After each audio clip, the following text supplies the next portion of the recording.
প্রতি বছরের মতো এবছরও শৈবতীর্থ তারকেশ্বরের শ্রাবণী মেলার প্রথম সোমবারে বাবা তারকনাথের ভক্তের উপস্থিতি ছিল চোখে পড়ার মতো।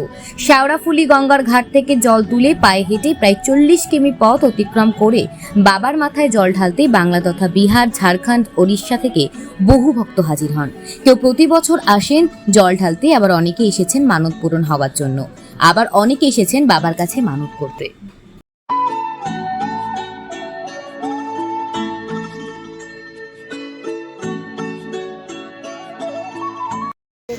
বলছি দাদা, আপনি কত বছর আসছেন এরকম জল নিয়ে? আমরা 15 বছর।